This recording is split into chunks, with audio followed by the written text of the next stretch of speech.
Welcome to Beyond the Press Release, a production of Agoracom in which we take the time to speak with small cap executives about recent important news at their companies. With us today, I'm happy to have, after a bit of a hiatus, James Briscoe. He's CEO and president at Liberty Star Uranium. The company trades on the stock symbol LBSR. Now, for those of you that are new to the company, Liberty Star is an Arizona-based mineral exploration company that's engaged in the overall activities related to mineral properties in Arizona and the Southwest United States. Currently, the company controls properties which are located over what management considers to be some of North America's richest mineralized regions for copper, gold, silver, molybdenum, and uranium. Now, more than just lip service, recent discovery of surface outcrops suggests that near surface targets are going to significantly lower development time and costs. Jim, welcome to the show. Thank you, George. Boy, it's been a long time, and I'm so happy to be here because we've got a lot of exciting things that have gone on despite the quiet period, which we'll talk a little bit about. But the S1 took an interminable time and a good deal longer than we had anticipated. We expected 20 days. It took something closer to 12 months for convoluted reasons that I don't think it's worth going into. But the important thing is that when the S1 is now done, we can now draw down on that S1, which is a financing facility in which we determine when we need the funds, and then we ask our banker to disperse those to us. And this gives us a lot of leeway. Years ago, there was S1s were in the hands of the lender, if you can call them that. They actually hold stock that they will sell. And so it created a death spiral. That's been gone for many years. We have complete control of it. And so if any shareholders are curious about that, we can answer questions directly to them. But we can now enhance our efforts and do some marketing with the released funds, and you'll be seeing me again at your doorstep at Agoracom. And our primary effort is now to get a drill in the ground between now and the end of the permit period. And that drill is essentially almost ready to go. It's on another project right now. But there's lots of drills around, so that is not a problem. The question is the financing, which we're going to get now. So I guess shareholders at home should be happy to hear about the fact that you've been able to finalize the S1, and at the time you've got the drills ready to go. Yes, that's correct. And most importantly, we also have the permit ready to go, because that's one of the things that we've been working on during the quiet period. And the quiet period is something that the SEC requires of us, and quite frankly, it's very confusing. It's somehow intended to protect shareholders, but boy, I'd have to argue about that a little bit. But we couldn't even tell people why we couldn't say anything, because that's part of the quiet period too. We can't say anything, period. Zip, nada. Well, the good thing is your shareholders know that you're working all the time, so I'm sure they do that. So let's get to this question. You had another important news release today, stating that the Arizona State Land Department approved your exploration plan of operation. Now, this state process is different from state to state and from the federal permitting process. So what has the Arizona State Land Department approved in terms of the drilling program that you're talking about? Well, it is quite a process, and it included 2 different archaeological surveys, multiple permits to do. Actually, we had to have a permit to do a helicopter survey, which I'm still very confused about because we didn't land any place. But at any rate, suffice it to say, they dictated that we had to have one. We had a earlier an animal survey to see whether there's any endangered species. Then we had a vegetation survey, uh, and this was done on multiple things, including geochemical survey, geophysical survey, and then the positioning of the drill holes. So we had to first find out where the drill holes had to be, then get a permit for their locations. At any rate, it was a 4-year period that this required, because everybody has to schedule their own thing, and by the time you get everybody scheduled, that's what it takes. So we now have that in hand, and we can, it's permitted for 10 holes on the state mineral exploration permits, or MEPs, and we will also drill on fee simple ground as well as BLM ground, which we don't have to go through all that permitting. So at least 10 holes, and maybe a number of others, depending on what we hit, because when you hit mineralization, then you have to adjust your targeting. So at any rate, we will do that, and we've done some other studies using a Niton, which I'll explain, but we're set to go. We've actually paid a fee for the vegetation that we don't think we're going to destroy, but at any rate, if we destroy it, we paid for it, and if we don't destroy it, we still paid for it. So there we go. So that's about where we are. Let me ask you a follow-on question to that. How do you feel about your initial drill targets? And maybe you can talk to everyone a little bit about the kind of work you put into setting those. Sure, I'll be happy to do that. We are really using some very advanced technology, and it started off with vegetation sampling, and there's a lot of information on our website about this, but it was actually discovered by a New Zealander in 1956 in the Mission District just south of Tucson, when he thought that mesquite trees might tap into ore bodies below. They tested it, and it did work. What we found more recently with our very talented Shay Clark Smith, geochemical consultant, is that the roots do not have to touch the ore body. They just suck up water. So each little plant is a pump that pumps water to the surface, and in that water is a whole variety of metals.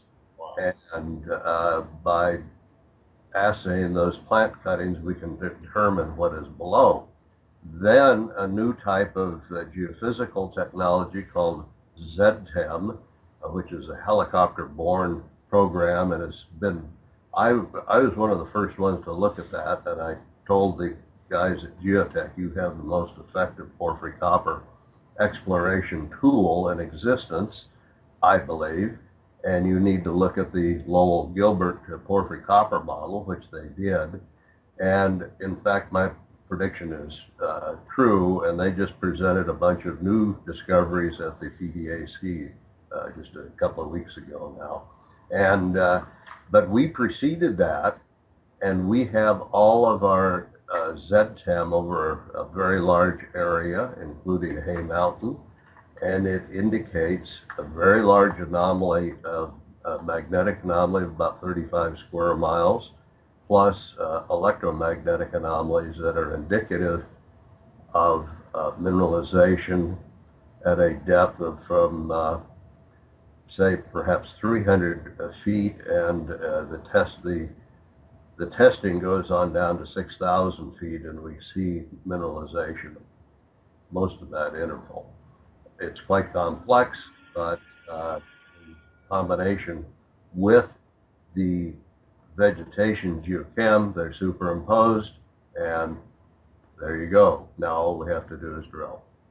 And let's talk about that. So today's news release states that the exploration plan of operation is approved through September. Are you able to work past that time on state land, or are you going to start phase 1 drilling on federal land? Well, we will, once we get started, we will operate 24 hours a day, 7 days a week with quite a unique drill, which I'm going to publish some information on. It is a very fast drill and has the capability of drilling down to in excess of 6,000 feet and beyond. We don't see any reason for going any greater depth, but we'll judge that after we start getting results back. We're permitted to a depth of 2,000 feet.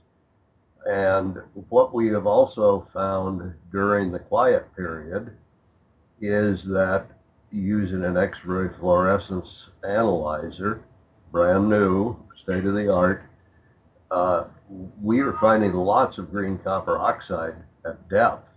I'm sorry, not at depth. We're finding green copper oxide at the surface, which is leaking from depth. And so that's very, very important. So whereas I envisioned this target being several hundred or more feet down, we're actually seeing mineral leaking out, and there was an error in the U.S. Geological Survey mapping, and we are much closer to potential ore horizons that are have been identified at Bisbee, at Rosemont, at Johnson Camp, the new Excelsior deposit. These layers occur throughout southern and southeastern Arizona, northern Mexico. So we know what's down there. We just don't know exactly what the grade is, but all the metals that we search for are there. You mentioned that you're going to you mentioned you may put out a short report soon, given the fact that you're in that long quiet period discussing the kind of work done. Before we get that, can you give us any idea of the kind of work you did during the quiet period? Well, we went ahead because we've been using X-ray fluorescence analysis. I got started in 1995, so it's been a very long time. But the equipment, like all microprocessor-driven instrumentation, has gotten very, very much smaller, very much quicker, much more accurate and precise than it had been in the very early days. And it now has the ability to analyze approximately 51 elements, whereas the first X-ray fluorescence unit I used was called the Silver Metal Analysis Probe, and it assayed for silver and molybdenum very efficiently, and copper not so much, and zinc kind of, and that was about it. This is very much more efficient. And what we started to find, we had identified one little dime-sized occurrence of green copper oxide within the geochemical anomaly. And everything else didn't seem to have any green copper oxide in it. But when we started to use the X-ray unit, we started to see anomalies of copper, molybdenum, potassium, and manganese, and occasional zinc. And if we very carefully looked at where the either copper or even without the copper, the potassium and molybdenum occurred, we started to find green copper oxide. And it was always a few inches down, so it took a lot of rock splitting and so forth, except in a few places where it was actually sticking out. Oddly, the Aboriginal prospectors, the Indians, did not identify this. The Spaniards did not. The Mexican prospectors did not. And they were all good prospectors. The American prospectors did not. And up until the time we got there, nobody had identified any copper mineralization at the surface. But it's there. So safe to assume, probably goes without saying, but the recent work has reinforced your initial observations that the Hay Mountain project contains some pretty essential elements?